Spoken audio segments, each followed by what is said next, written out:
Now, interestingly enough, here's a little simple story. Shoaff said, now, Mr. Rohn, now that I'm teaching you how to set goals, he said, just as a favor to me, he said, here's a pretty good goal I think you ought to put on your first list. He said, why don't you put on your list to become a millionaire? He said, hey, it's got a nice ring to it. Enough zeros to impress any accountant. A millionaire. He said, I'm here to help you. And he said, here's why I think you ought to put on your list goal to become a millionaire. He said, here's why. And I thought, well, he doesn't need to teach me why. I thought, you know, wouldn't it be nice to have $1 million? He said, no, then you'll miss it. He said, here's why. For what it will make of you to achieve it. And I'll give you time to jot that down because it's one of the best I've got for the whole day. Shoaff said, set a goal to become a millionaire for what it will make of you to achieve it. Once that refinement of philosophy burst on my consciousness, it changed my whole life.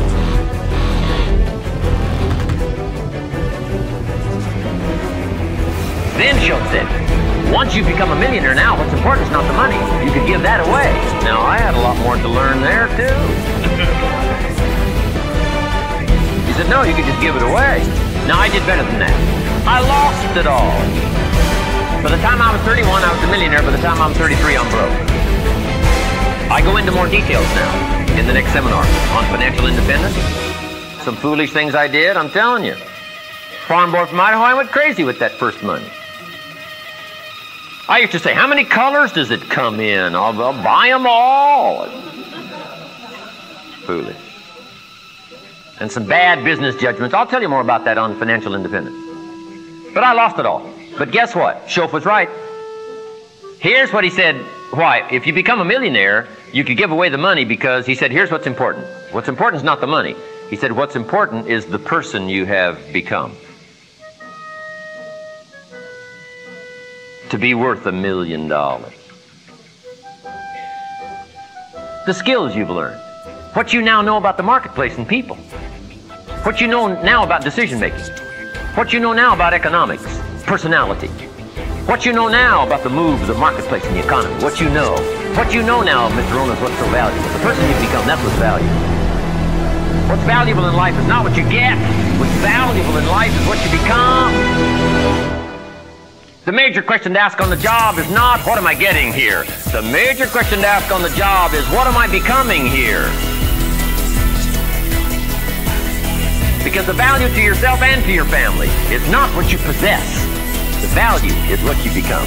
But now here's the key on setting goals in personal development. Here it is. For your notes, set the kind of goals that will make something of you to achieve them. Set the kind of goals that will make something of you to achieve them. Set the kind of goals that will make you reach, make you stretch, make you read, make you change, make you grow. In leadership training we teach, don't join an easy crowd, you won't grow. Go where the expectations are high. Go where the pressure's on. Go where the push is on. Make you scramble, make you change, get up early, stay up late, pour it on, read the books, challenge yourself, learn the skills. So set the kind of goals that'll make something of you. Now this also comes in two parts. Here's the first one. Don't set them too low. Not too low. So you don't have to read, don't have to change, don't have to stretch. The guy says, well, I don't need much. Well, then you don't need to become much. Now here's the second part. Don't sell out for something you think you want. Don't sell out your virtue and your value. That would be a mistake. One ancient script says, what if you went for the whole world and lost your soul? Would that be a valuable trade? And the answer is no. It's called disaster of the worst kind. Sell out your soul? Even if you got the whole world? What a disastrous trade that would be. Don't sell out. There's an ancient story that says Judas got the money. 30 pieces of silver in those days was a sizable fortune. Somebody says, well, that's a success story, sizable fortune. No, you don't understand. His name was Judas. It was not a success story. The money was, yeah. The traitor Judas got the money. Doesn't that change the story? Of course. Interestingly enough, after Judas has his fortune in his hot little hand, he's unhappy. Somebody says, well, how could you be unhappy if you had a fortune? Well, he wasn't unhappy with the money. He was unhappy with himself. One of the best treasures to take home from my words today. The greatest source of unhappiness is self-unhappiness. It's not unhappiness that comes from the outside. It's unhappiness that comes from the inside. That's the greatest source of unhappiness. And here's where it starts like an infection so innocently. Doing a little less than you could and not feeling quite that good about yourself. That's where it starts like an infection. And unless you pick up the disciplines to change that, I'm telling you, it could lead to the ultimate traitor, sellout, virtue, value. Judas said, I'm so unhappy, what'll I do? He said, oh, just take the money back. Took it back, and they said, heck with you, Judas. We don't want this money. We got what we wanted, you got what you wanted, and they threw him out. He said, what'll I do now? He said, oh, clever, should have thought of this first. I'll just throw the money away. The story said he proceeded to throw his fortune away. Why would a man throw his fortune away? Because he was so unhappy with himself.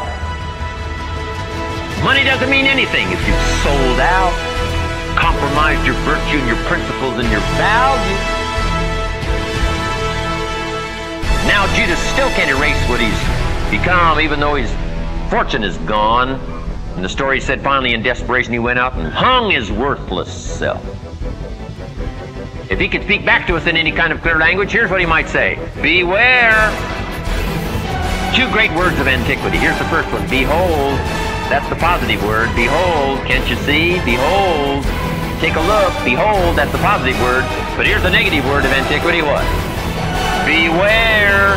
Beware. And here's one of the most important bewares of your lifetime. Beware of what you become in pursuit of what you want. Beware that you don't become too little by setting too small goals. And beware that you don't sell out your virtue and your value for something you think is value. Setting goals. Tied to personal development. One shelf unfolded this for me. I've never been the same since age 25. And if you'll go to work on this as seriously as I did, I'm telling you, you'll soon get hooked on the feeling one of personal development. Feeling of pride, feeling of self-worth, long before the results start returning from these early disciplines. I'm telling you, once you walk this road, you'll never walk another road. You'll never be influenced by anyone else's philosophy.